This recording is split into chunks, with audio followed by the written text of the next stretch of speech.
donde tampoco existe tregua en dos grandes conflictos. Anoche Rusia estuvo atacando, bombardeando la capital ucraniana con varios muertos. También no existe tregua en el Oriente Medio, misiles van, misiles vienen, ¿cierto? Israel, de hecho, ahora eliminó al jefe de Estado Mayor iraní que había asumido hace 3 días atrás. Y la pregunta de muchos, ¿irán por el líder supremo Ayatollah Khamenei? Porque incluso hasta Donald Trump planteó que vienen, podrían eliminar o no al líder supremo en un minuto que Irán está con cierta inestabilidad social, política, económica. En Puerto Montt hay bastante molestia entre los vecinos de la... Mire cómo venimos del mundo que a Puerto Montt. Hay bastante molestia en los vecinos de la ruta Chinquihue y también de Isla de Tenglo, porque ya han pasado un par de semanas de los derrumbes y no hay respuestas muy concretas. Son vecinos que tienen los mismos derechos que todos los demás. Ya. Eh, Andrea, tenemos un gran invitado, pero antes de eso quiero dar una explicación. ¿Cómo estás tú, Andrea? Muy bien, Hardy, muy bien. ¿Sí? Sí. ¿Qué ¿Se te... explicación quiere dar? No, es que mire, yo ayer hice una especie de denuncia, ¿cierto? Sigo más bien relaté algo que me parecía preocupante, en que el Partido Republicano estaba convocando una actividad para el 21 de junio a las 16 horas en el Casino Oficiales de la FACH. Casino Ujú. Oficiales de la FACH. Y después cambiaron el logo, sacaron el Casino Oficiales, pero seguían con la misma dirección, en fin. Y ayer en la tarde me escribieron un par de amigos del Partido Republicano, sí, tengo amigos por todos lados, y me dijeron que se había suspendido la actividad. Entonces dije, me parece muy bien que se haya suspendido. El tema igual sigue siendo grave. ¿En qué aspecto? ¿A qué dirigente republicano se le ocurrió, se le pasó por la cabeza hacer una actividad política de su partido en una instalación de la Fuerza Aérea de Chile? Como también quien fue el que inicialmente permitió eso. Porque, por ejemplo, seamos empáticos, ¿qué habría pasado, Andrea, si supiéramos que el Partido Comunista, que el Frente Amplio, que el Partido Socialista iban a tener una actividad política en dependencia de la Fuerza Aérea o del Regimiento Sangra? ¿Cierto? Obvio. Sí, pues. Se- No te- no corresponde. corresponde, estaríamos todos con el grito en el cielo. Exactamente. ¡Ey, esto están infiltrando, mira, en fin! Entonces yo quiero insistir, me parece bien que se haya suspendido, ojalá que se haya suspendido. Me llamaron harto republicanos, pero me parece, hay un pecado original. ¿Cómo se les pasa por la cabeza hacer una actividad de un partido político en dependencias de instituciones militares que son de todos los chilenos? Ya. Son 16,5. Mire, tenemos un tremendo invitado que a esta altura le tenemos muchísimo cariño, mucho respeto también. Él es sociólogo, es analista político, politólogo, es académico universitario, está entre Santiago, Valencia, en fin, escribe, lo entrevistan muchísimos medios. Para nosotros es un orgullo, un privilegio que esté con nosotros hoy día. Don Alberto Mayol Miranda. ¿Cómo está, Alberto? Muchísimas gracias por este contacto. No, el gusto es mío, Hardy. ¿Qué tal, Andrea? ¿Cómo están? Un placer, como siempre, estar con ustedes. El placer es nuestro. ¿Estás de vuelta ya en Valencia, Alberto?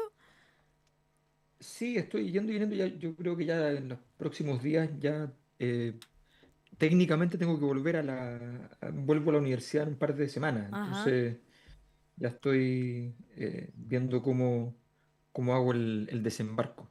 Así que, Alberto, mira, antes de ir a tema, porque hoy día queremos hablar con Alberto Mayor tema internacionales, si existe o no un nuevo escenario geopolítico, queremos también preguntarles este conflicto en el Oriente Medio, pero no puedo dejar de preguntártelo de España. En España, mira, Santos Cederán, el tercer hombre del PSOE, está en un escándalo, el exministro, ¿cierto? Ábalos, su asistente, Coldo García, y el caso de mm. corrupción que está golpeando, como ellos le llaman, la mordida. ¿Es capaz de sostenerse Pedro Sánchez en el gobierno de Alberto Mayor? Mira, yo escribí un larguísimo columna en Bio Bio, porque justamente eh, desde el punto de vista del análisis que uno hace a partir de los estudios clásicos sobre crisis y de lo que yo he investigado, que a partir de mi investigación también he agregado algún tipo de dimensiones y variables que son importantes a seguir, técnicamente el gobierno de Pedro Sánchez debiera ya haber caído. Si no cae es por la extravagante situación de que hay un pacto que es un pacto sin ninguna profundidad política, que es un pacto de mera conveniencia de los sectores más nacionalistas, catalanes y vascos, pero sobre todo los catalanes, que han encontrado, que han tenido la capacidad de, entre comillas, chantajear, mantener cautivo al gobierno de Sánchez, de sus deseos, de sus remilgos, y eso hace que no caiga, porque los casos de corrupción son muy grandes y le llegan todos muy cerca. Mm, Normalmente siempre hablamos que al presidente le llega, a cualquier primer ministro, el presidente le llega un caso importante porque llegó a una tercera línea cercana a él. Entonces ya se entiende que o está metido o no ha sido capaz de controlar a sus cuadros. Aquí estamos hablando de casos de corrupción que involucran a su esposa, a su hermano, al suministro más cercano, Ábalos, mm, al secretario operacional del Partido Socialista Obrero Español, que es Santos Cerdán, ¿ya? La persona que está a cargo del funcionamiento en la práctica del partido. Recordemos que en España el presidente del partido, el secretario general se llama, ¿ya? Es el presidente de la República cuando ese partido está en el gobierno. Entonces son la misma persona, ¿no? Entonces, entonces, en el fondo, y tienes a este operador político Coldo que está involucrado y la maraña sí. de actores involucrados, privados y públicos, gobiernos extranjeros. O Mm, sea, quedó claro, por ejemplo, una anécdota tonta, pero no menor. Los mismas personas negociaron, ¿ya? Para sacar eventualmente mordidas bastante interesantes, sacar dinero de un posible acuerdo con Guaidó, que no queda claro si se ejecutó a todo esto, ¿ya? Con Guaidó en su momento y después con Delcy Rodríguez, ministra de Maduro, famosa ministra mm. de Maduro. Entonces, es obsceno, ¿entiendes? Entonces, la situación es bien compleja para Sánchez. Por primera vez se le ha visto taciturno, mustio, cansado, doliente. No es su estilo, es prácticamente un torero, digamos, Mm. ¿no?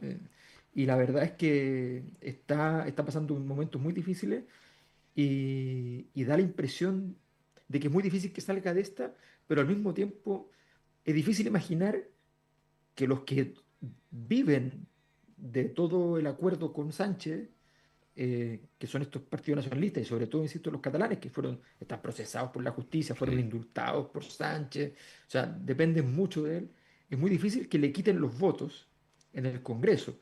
Entonces la situación es absurda, es completamente absurda. No hay los votos para un voto de confianza que se hacen en los regímenes parlamentarios, que el Congreso diga confiamos en el presidente y tenemos mayoría.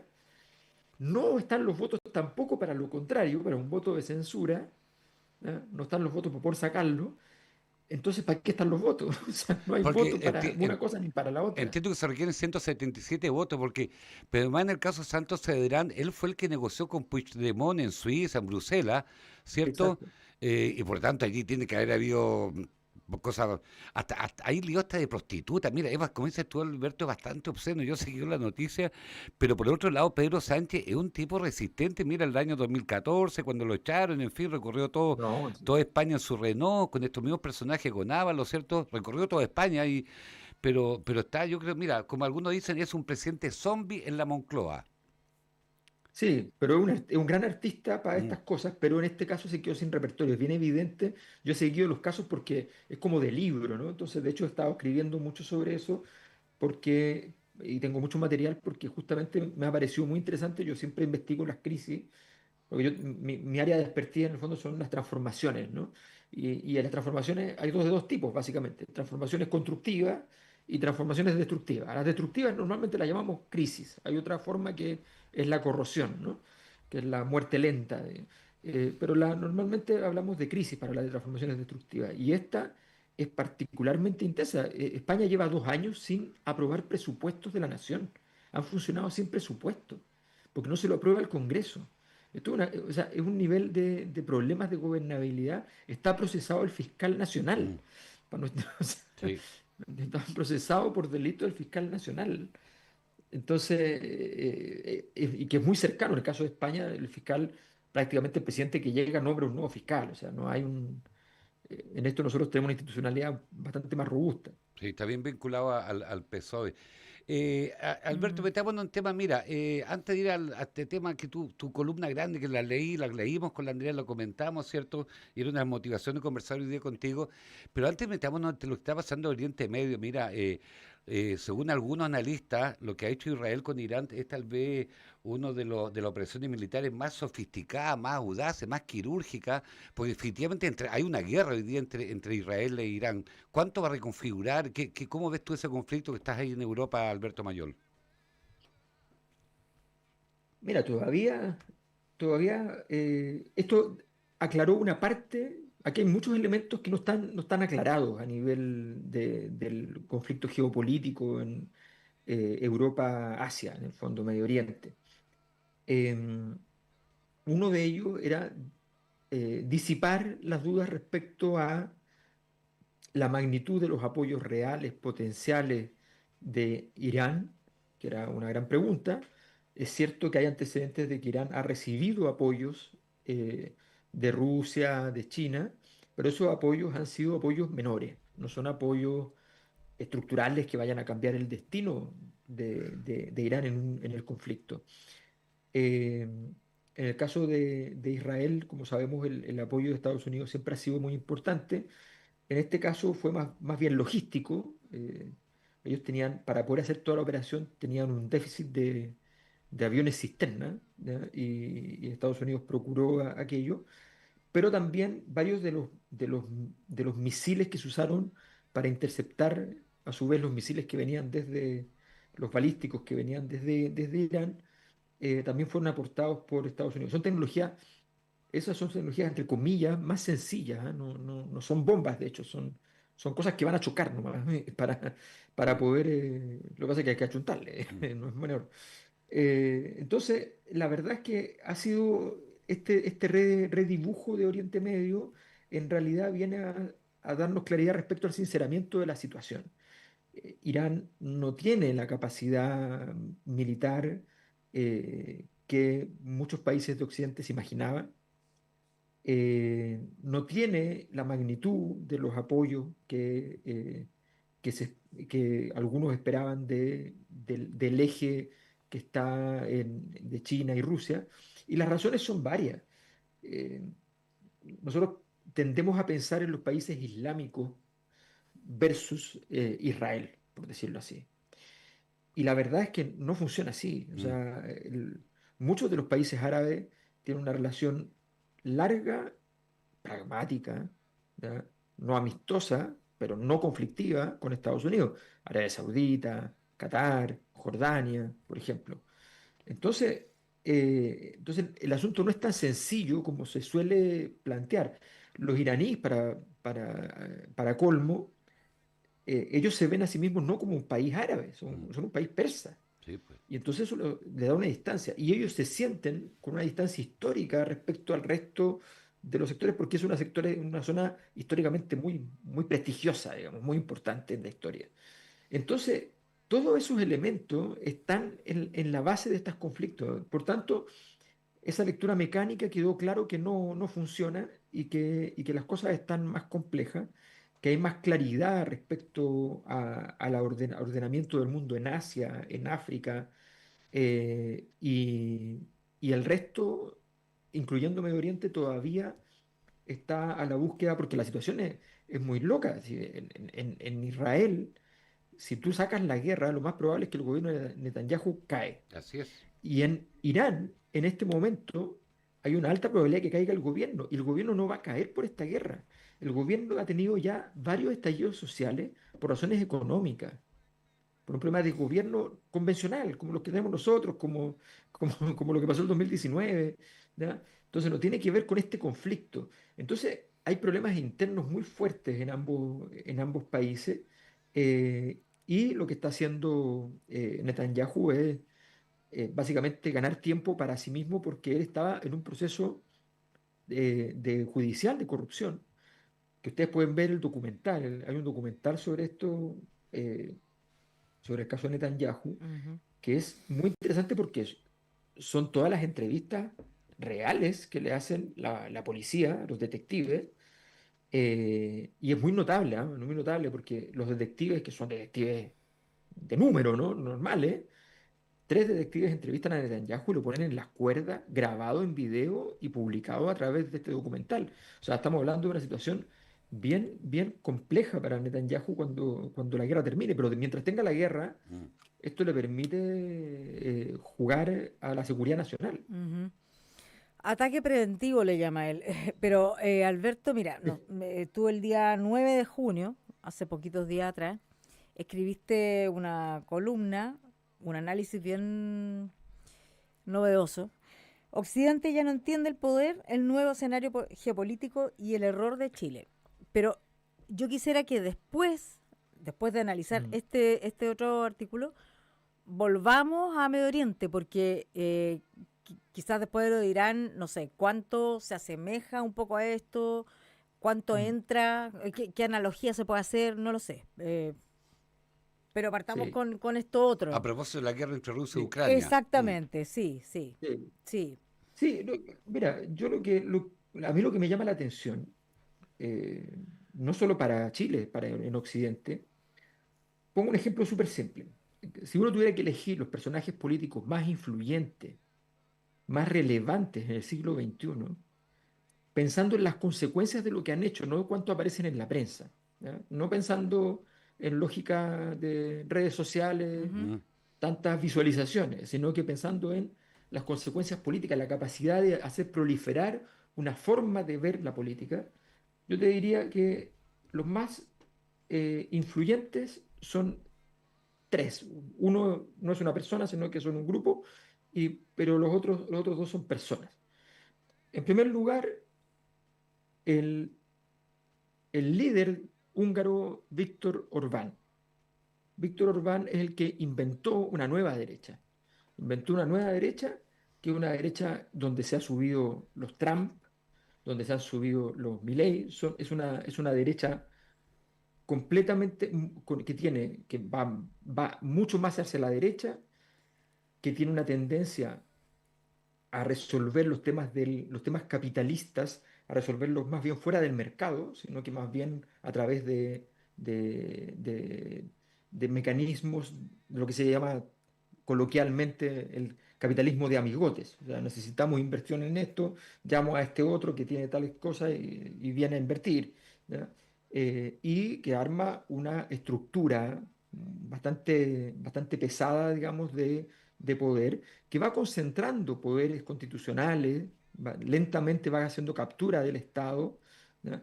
Y Víctor Orbán es un tipo que ha logrado, que está contra la Unión Europea, pero participa en la Unión Europea Sí, po. abiertamente y dirige algunas comisiones, o sea, Pero disculpa, fue hasta es un presidente. Fue hasta presidente en sí, el periodo anterior de la Unión Europea, ¿cierto?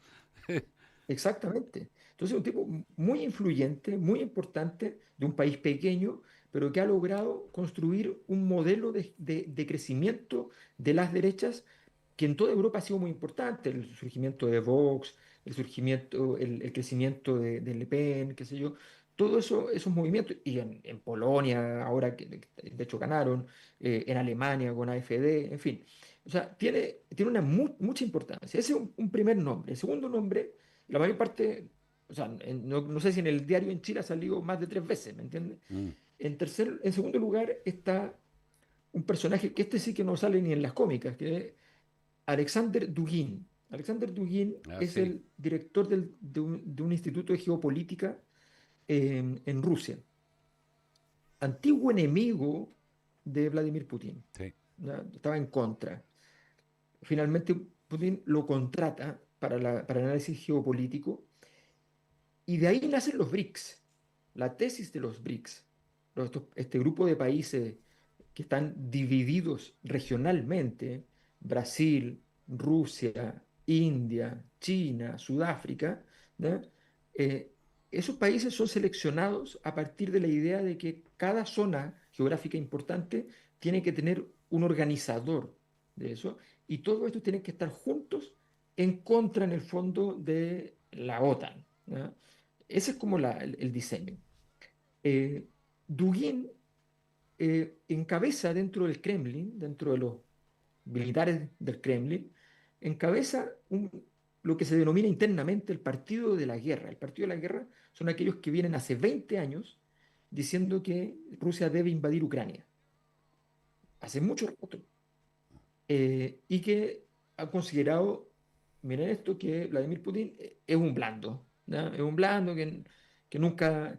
Y ellos la tesis que tenían es que el día que Rusia invadiera Ucrania, se iba a producir el cambio geopolítico más importante del mundo y que inmediatamente el mundo iba a dejar de ser hegemonizado por Estados Unidos y se iba a convertir inmediatamente en un mundo multipolar. Todo este análisis está bastante bien documentado en los libros de Dugin, que son libros fantásticos, un intelectual de mucho peso, ¿eh? De mucho peso. Ese es Disculpa, el segundo. disculpa, Alberto, pero Sí, este es un personaje, porque mira, a ver, porque igual en Rusia existe este concepto de la madre patria, ¿cierto? sí, Porque él fue anticomunista, Dugin, y hoy día es como, quiere como restaurar ese concepto de imperio, una sí. especie de nacionalismo, a ver, no sé si la palabra adecuada, nacionalismo fascista, pero porque este concepto que tienen los rusos de la gran madre patria, esta cosa grandota que fue, Sí, ¿o sí, no? sí, ¿Hay algo de eso? sí. Totalmente, totalmente. Es un romántico, para decirlo en términos filosóficos, ¿no? Es un romántico que cree en esta idea de que, y además ocupa la fenomenología de Husserl, de Heidegger, para decir que en el fondo, a partir de los territorios surge un determinado espíritu, y que el espíritu ruso es un espíritu que en el fondo carece de fronteras, Mm. ¿ya? Porque tiene que ver con la combinación de los elementos eslavos con los elementos del cristianismo ortodoxo, y que en el fondo, eh, y marca un punto de inflexión de Rusia. Esto es muy importante. Rusia desde 1600 es, un, una zona, una forma de gobierno que tiene muchas vinculaciones con Occidente, que tiene mucha admiración por Así es. Occidente. Recordemos que la nobleza de los zares hablaba en En francés, o francés, sea, po. todo ese Sí, tipo de... po. Sí, po. Claro. Entonces, todo ese tipo de cosas. Entonces, realmente esto es un cambio radical porque Dostoyevsky era un pro-occidental, Tchaikovsky era un pro-occidental, ¿me entiendes? Eran nacionalistas, pero eran al mismo tiempo occidentalistas. Dugin es un tipo fascinante, muy extraño, pero muy brillante. Y cuando tú dices fascista, sí, pero te lo agrego. Él fundó un partido en los 90 que se llamaba, y escuchen esto, se llamaba el Partido Nacional Bolchevique. El Partido Nacional Bolchevique era un partido que reivindicaba elementos del marxismo y del nacionalsocialismo al mismo tiempo, ¿ya? Buena mezcla. Eh, una mezcla literalmente explosiva, ¿no? Hay una película muy buena, salió, Disculpa, Alberto, salió el un año. paréntesis. ¿Tú leíste el libro de Manuel Sí, Carrer cuando ese libro Limoniev del personaje? sí. ¿Es un personaje parecido a este Duguino, no? Disculpa. Limonov era el rostro político de ese partido, Ah, mira. ¿ya? Ya, ok. Limonov era el rostro político de ese partido. Y ahora, de hecho, está la película que la financió Carrer. Está la película, creo que la vi en Filmin, en una plataforma española que es bien buena. Creo que la vi ahí. Está buenísima la película sobre el libro, así que se lo recomiendo. Ya, ok. Se llama Limonov, como el nombre del Sí. título del libro. Nosotros le decimos Limonov en todos los países. El tipo se llamaba Limonov, pero bueno, Mm, ya está. mm, La película parte así, cuando él corrige a la gente de que le dicen ya. Limonov. Bueno, entonces está este segundo personaje. Y el tercero ya lo conocemos más, pero no es único. Lo vamos a poner en el nombre de Elon Musk, pero en realidad es Silicon Valley. Silicon Valley ha revolucionado la forma de concebir eh, la economía, la política en la derecha a nivel mundial. Eh, Todo esto que estoy diciendo, además, en el marco de un siglo fundamentalmente de derecha. El siglo XXI ha sido un siglo de derecha, ¿ya?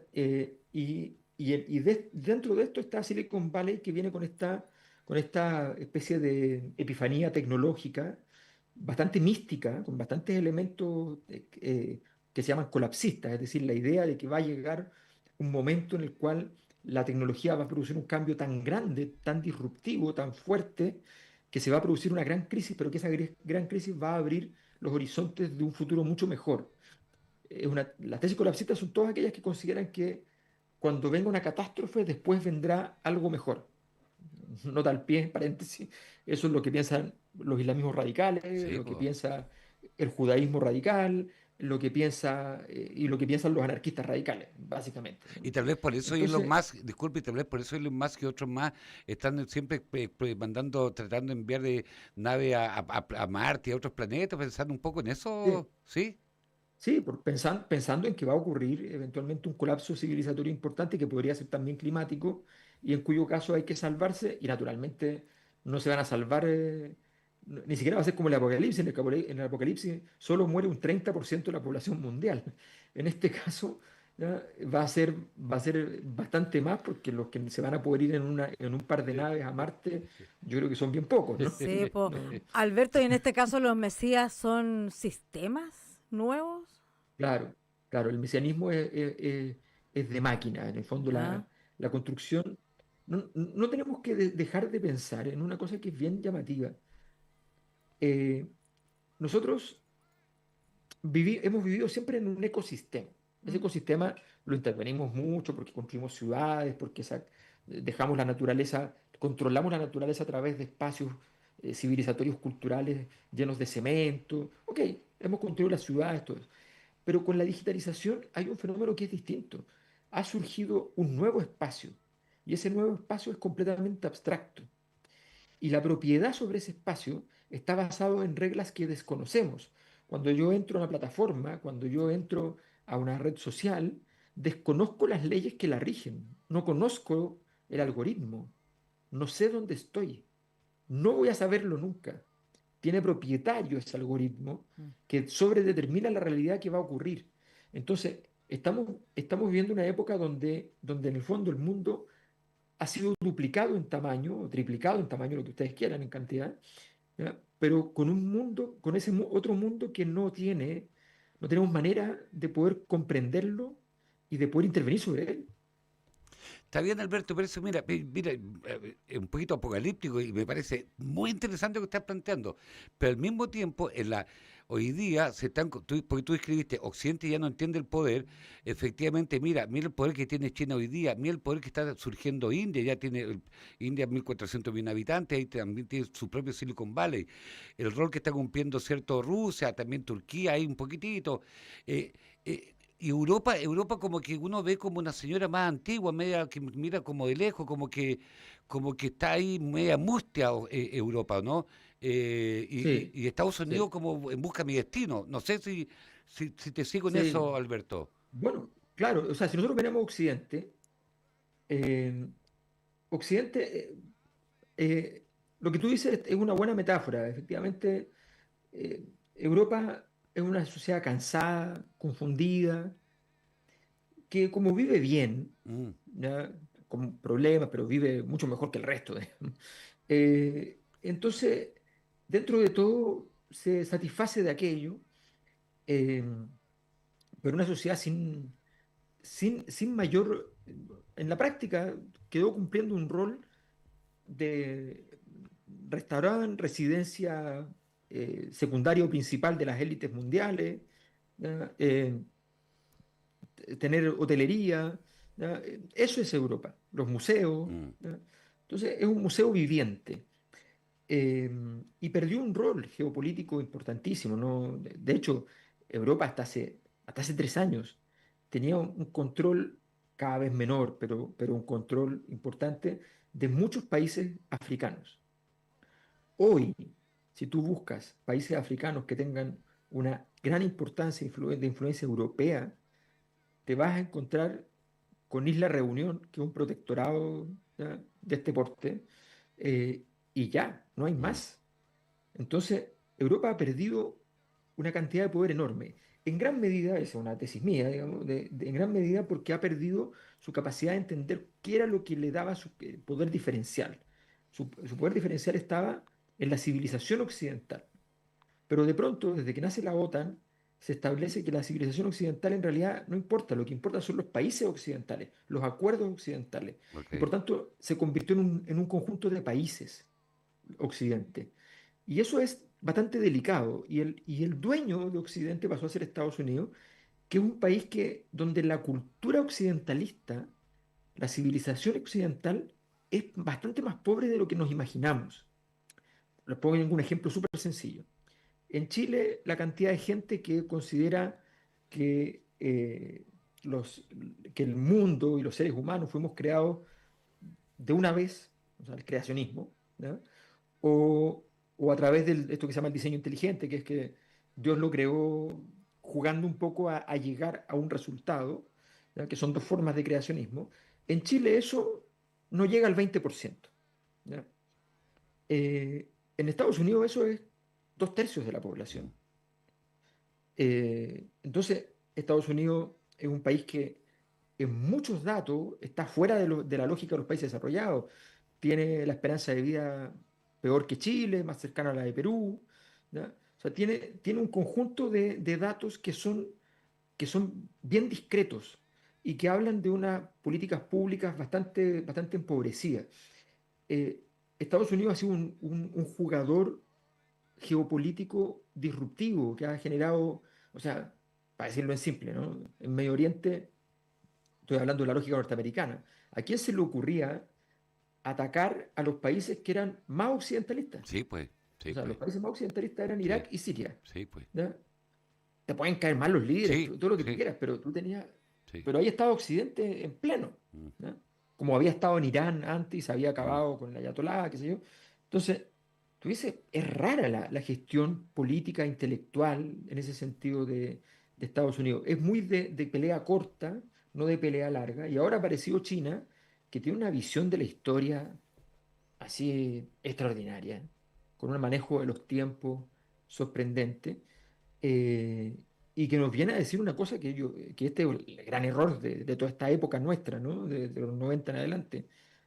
Nosotros estábamos convencidísimos, convencidísimos, como Occidente, del triunfo total del liberalismo. Pues bien, el partido más influyente del mundo en este momento es un partido comunista mm. en China. Y a todos los que digan que China no es nada comunista, no es nada socialista, yo les puedo decir que no se parece nada a la Unión Soviética, pero sí se parece mucho a la teoría marxista, mucho. Sí, pues, Entonces, entonces, sí. que no se parezca a la Unión Soviética no significa que no sea comunista. Mira, Entonces, a propósito de la pensada larga de los chinos, yo no sé si es cierto o no, pero hay una frase que se le atribuye a Zhou Enlai, me parece, cuando se cumplían los 200 años de la Revolución Francesa y le preguntaron su opinión sobre la Revolución Francesa. Y dijo, no ha pasado tanto, ha pasado poco tiempo para que yo tenga una opinión formada sobre la, ¿cierto? Porque los chinos tienen, mira, Sí, pues. mirando para adelante, Sí. lejos, lejos, lejos, lejos, ¿no, Alberto? es impresionante, impresionante, porque ellos tienen una mirada de las dinastías chinas, en el Mm, fondo, son miles de años y piensan las cosas así. De alguna manera, para ellos, para los chinos, lo que se está cayendo ahora no es el imperio norteamericano que duró 70 años, 80 años. Lo que se está cayendo para ellos es el imperio romano. Para ellos el imperio romano mm, siguió funcionando de alguna manera, ¿ya? qué buena. Desde pocos siglos antes de Cristo hasta la fecha. Eh, y esos 2000 y tantos años están terminando y ahora viene un nuevo periodo, ¿no? Esa es la mirada que ellos normalmente manifiestan en su lectura. Y fíjate que hay una anécdota muy bonita que está transcrita porque el secretario que acompañó a Clodomiro Almeida a reunirse con el ministro de Relaciones Exteriores chino, el 71 creo, eh, ¿El insulsa eh, Al- o no? claro, Almeida llevó un muchacho a transcribir la reunión, a anotar todos los ¿Ya? puntos, porque le parecía importante apuntar todo lo que se conversara con este ministro. Eh, y fíjate que en un momento la conversación es sorprendente, ¿ah? Hablando de calidad política, porque el chino se sabía todo de Chile, todo. Era impresionante. Le preguntaba cosas muy específicas, le hablaba los montos, los porcentajes de los créditos de Chile para cada país que le había pedido plata. Era impresionante. Y el chino en un momento le dice, ¿qué es eso del litro de leche? Le dice. Entonces le dice, no, lo que pasa es que hay desnutrición en Chile, entonces los niños necesitan leche, entonces estamos tratando de llegar al litro de leche, no hemos llegado, pero la idea es llegar y qué sé yo. ¿Por qué hacen eso? Le dice. Bueno, porque hay un problema social. Y qué sé yo. Y el tipo le dice, ¿y por qué tan rápido? Le dice. Nosotros llevamos muchos años y no nos atreveríamos jamás a tanto. Entonces, ahí está esta mirada así como, a ver, Mm. tranquilos con la historia. Hay que ir de a poco, ¿no? Eso lo reflejas tú, Alberto, en el artículo Qué buena súper, anécdota. súper bien, porque en el fondo Occidente con su individualismo, con las libertades individuales y todo, y Rusia, China, con el peso de una cosa como colectiva, ¿no? Como Mm, eh, ya sea por el marxismo, por la historia, por el peso, da lo mismo, pero en el fondo es como, no sé si me explico bien, como cómo mover las masas. No puedes mover a distintos sí, individuos, pero a las masas sí. Eh, sí, y sí, eso nosotros, falta de mística un poco, ¿no? De Occidente también. Y no sé, creo que partió con Obama esta como lo que hablabas recién de Estados Unidos, que como que empezó a no atinar un poco. Eh, No, yo creo que antes los gringos se han equivocado tanto en todos los conflictos. sí, pero Obama como que marca una nueva era con... No, no sé, estoy preguntando. lo que pasa, sí, probablemente por fecha, no sé si es tanto por, yo creo que el gobierno de Obama fue un gobierno bien discutible desde el punto de vista de su calidad, pero más Mm, allá de eso, efectivamente, coincide en la época en que ya empieza el desgaste. De hecho, sí, la pues. elección de Trump, de Mm. Biden después, qué sé yo, la era Trump, la era de Biden es la era de Trump igual, Sí. ¿no? Habla a las claras de ya un país muy confundido, ¿ya? Un país que no sabe, no tiene líderes para poder elegir, ¿ya? Tampoco, si es verdad eso.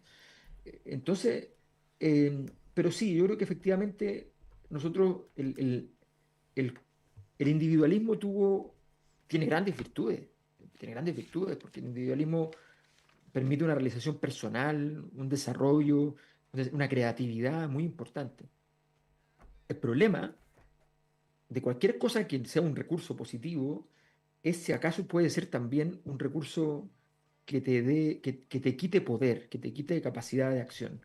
Y eso es lo que ha ocurrido también. Claro. Con esta idea de que todos necesitamos un reconocimiento de que nuestro placer, nuestro ocio es más importante que las causas generales, es muy difícil enfrentar a rivales que tengan esas causas. Sí, pues. Mira, Es así Alberto, de, sí, es así mira, de claro. La Alberto, minoría. son 16:38, estamos conversando, una conversación yo encuentro, pero genial con Alberto Mayol. Pero mira, hay tres cositas. Hay un tema, un factor religioso, lo hemos dejado fuera, que para los rusos es importante para los indios, para los chinos más que religión es la filosofía que tienen, y yo creo que el mundo occidental eso lo ha perdido. Pero dos cositas.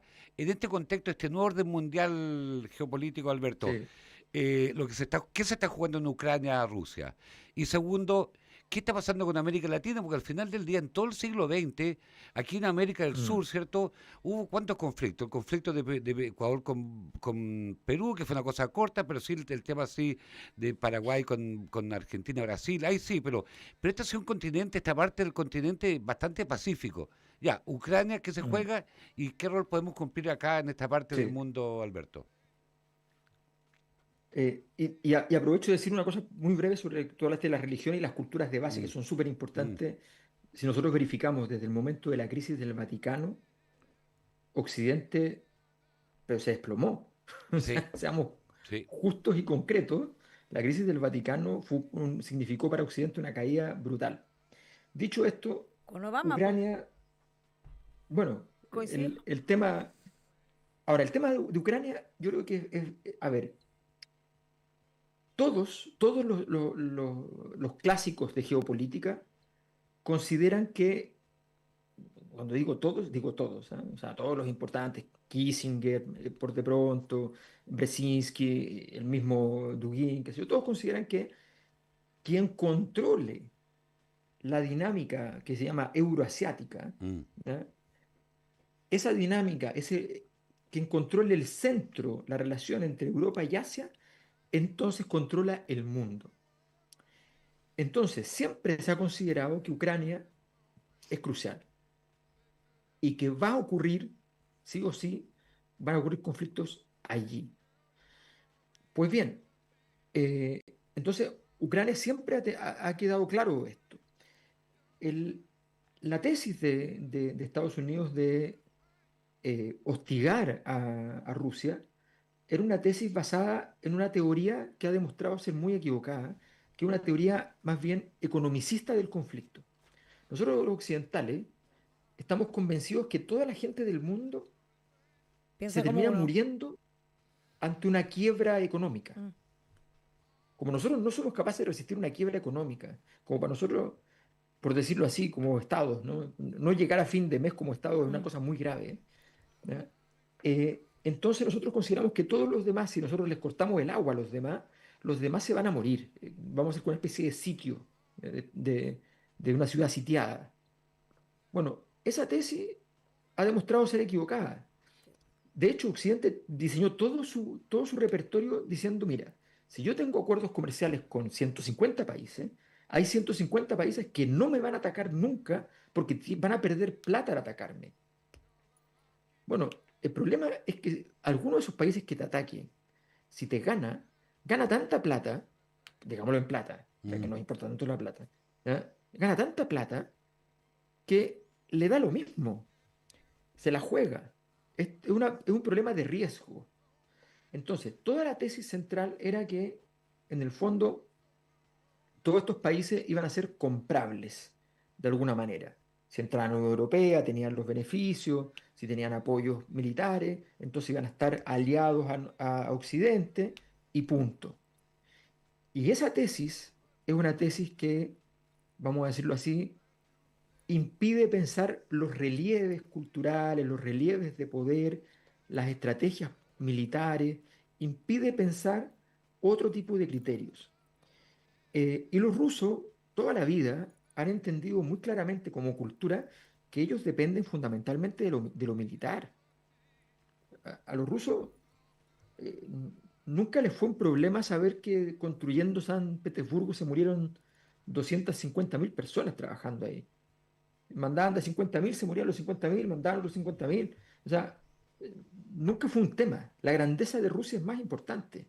Todavía hoy hay muchas más mujeres que hombres, porque todavía no se recupera la cantidad de hombres de la Segunda Guerra. ¿Ya? Entonces, nosotros no dimensionamos las otras culturas que hay mm, respecto sí, a esto y nosotros estamos muy encerrados en la idea de que las sanciones económicas sí. y ese tipo de cosas los va a domesticar.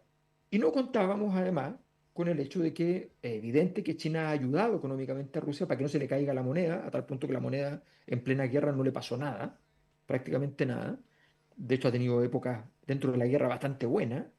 eh, y ha logrado además Rusia vender lo que vendía en petróleo hacia Occidente, venderlo hacia Oriente. Ha salvado los muebles en términos económicos y políticamente, seamos honestos, y la guerra de Ucrania lo está testificando, sin un éxito rotundo de Rusia, aún así, fíjense en esto, y esto es dramático, si somos honestos, ¿quién tiene más influencia, nuevamente?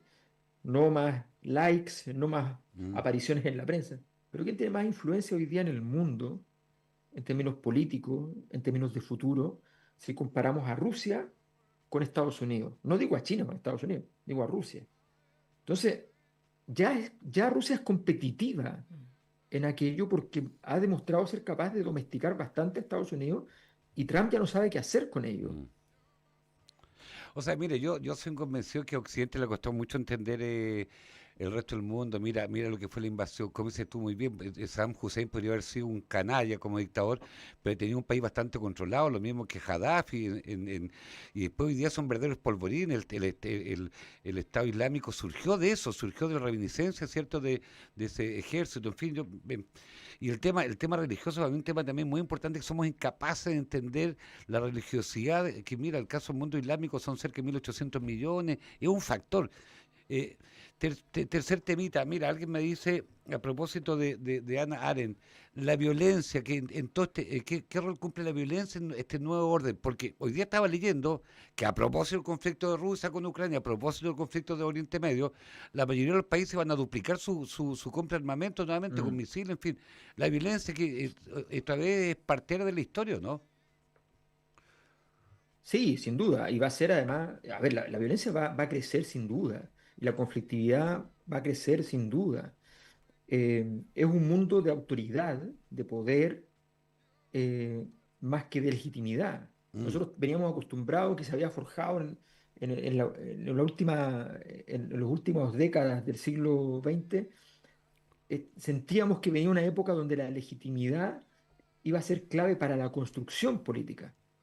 Hoy día la legitimidad, lo único rol que tiene es en forma de ilegitimidad, la destrucción de parte de los países del orden vigente. Sí. Eso es lo que está pasando. La legitimidad no está cumpliendo ningún rol. La ilegitimidad está cumpliendo grandes roles y en medio de eso los que se salvan no son aquellos que logran el favor del pueblo, son aquellos que ofrecen una violencia que controle, que mantenga cierta paz, pero no necesariamente respetando el Estado de Derecho, que es muy occidental, no necesariamente respetando los derechos humanos. O sea, Mm, todo eso va en retirada. Y seamos honestos, seamos claros y sabemos, y sí, tenemos que saber lo que estamos jugando. Hoy día viene un aumento del peso del poder sí. y una reducción del peso de la política. Esto es bien importante. La política y el poder son cosas diferentes. El poder es básicamente la imposición. En Alguien que otras puede palabras, hacer que el otro... la Nación Unida va a ir perdiendo relevancia. Mira, nos quedan 2 minutitos, Sí. Alberto. Una pequeña bajada con Chile. El presidente Gabriel Boric, voy a decir bien de manera bien vulgar, le echó la choría, ¿cierto?, a Vladimir Putin, le echó la choría también a Donald Trump, después Israel. ¿Tiene sentido que aquí somos tan chiquititos, el fin del mundo, 19 millones de habitantes, ¿tiene algún sentido eso que ha hecho el presidente Gabriel Boric? No, no es solo culpa del presidente Boric, porque Chile no ha encontrado su camino hace rato. Cumplió un rol muy importante, fue el país líder de América Latina por mucho tiempo, y en números seguimos siendo el líder, pero políticamente ya no lo somos. Y la razón fundamental es que es muy simple. Voy a hacer una caricatura, pero no es falsa. O tú estás bien con Estados Unidos y estás mal con China, o estás bien con China y estás mal con Estados Unidos, o estás bien con los dos porque Mm. eres un super genio político, pero lo que no te puede pasar es que estés más con los dos. Sí, po. ¿Ya? Entonces, Sí, pues. esto para empezar, Mm, ¿ya? Esto para empezar. En segundo lugar, Chile no es que le compra armas a Israel, que también le compra armas.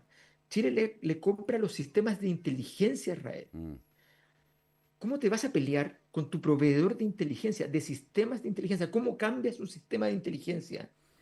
¿Cuánto poder tiene el país que te provee de inteligencia? Si tú desconfiabas tanto, ¿por qué firmaste un contrato con Israel durante tu gobierno para seguir obteniendo servicios de inteligencia? A ver, no se entiende nada, ¿me entiendes? Es una cosa que no tiene sentido.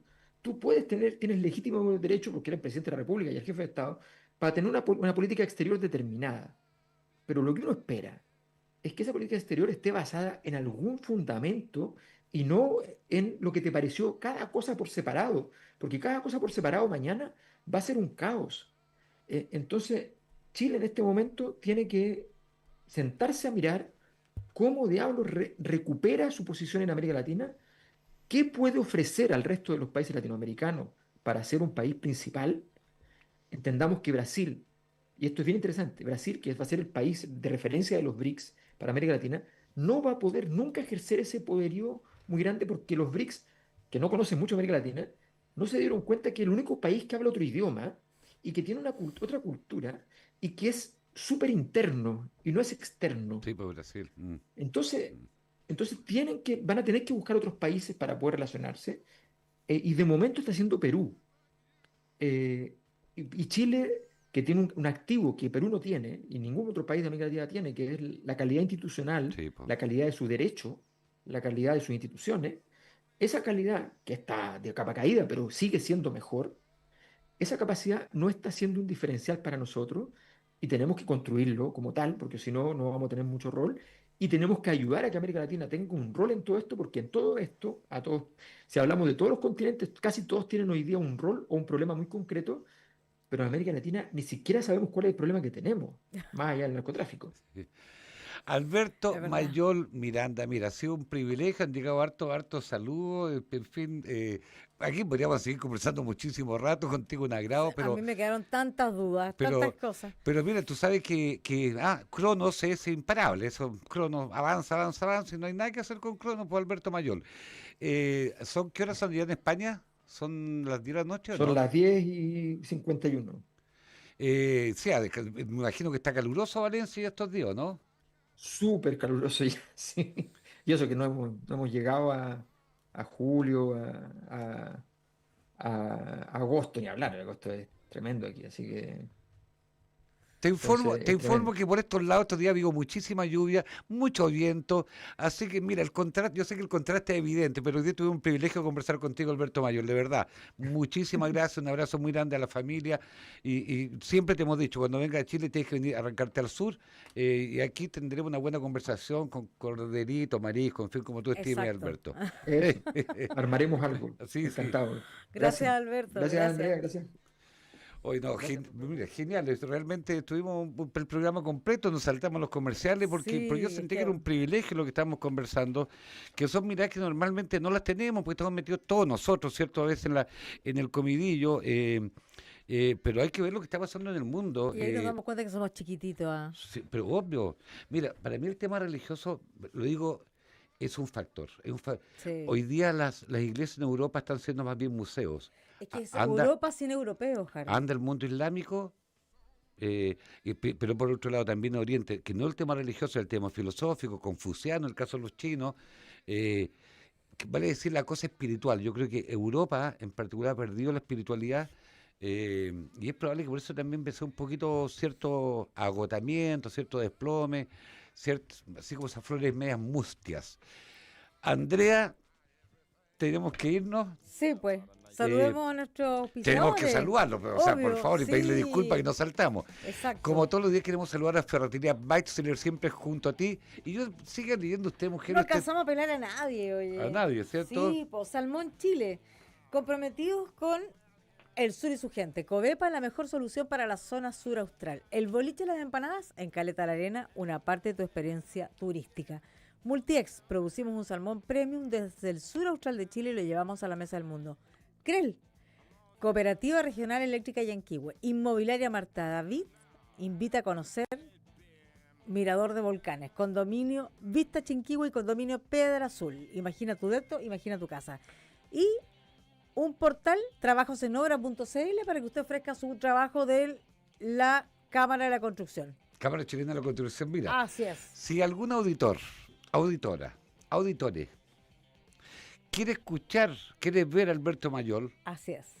a nosotros da lo mismo, Alberto Mayol es lo importante, pueden meterse en YouTube en el canal El Conquistador Red Los Lagos. Y si quieren saber cómo vino vestido hoy día Andrea Tarciján, ¿cierto? En el Instagram, El Conquistador Red Los Lagos. Eh, y nos pueden seguir en nuestras redes sociales, ¿cierto? Con Twitter, que es X. una polera y un chaleco. ¿Qué color es ese? Marengo. No, ese No, pues, burdeo. ¿es burdeo? Concho de vino. Sí, así se siente. Bueno, pueden encontrar en @ El Conquistador Red Los Lagos. Sé que es un color amaranto, puede ser, ¿o no? No, pues el color de los labios de Camila Vallejos. Vallejo. Ah, mira. No tengo idea, no sé. Ya. Estimados auditores, que tengan una buena tarde. Nos vemos mañana. Mañana Hasta estaremos mañana. conversando sobre universidades regionales. No, esa es tuya. Que estén muy bien. Hasta mañana. Chao.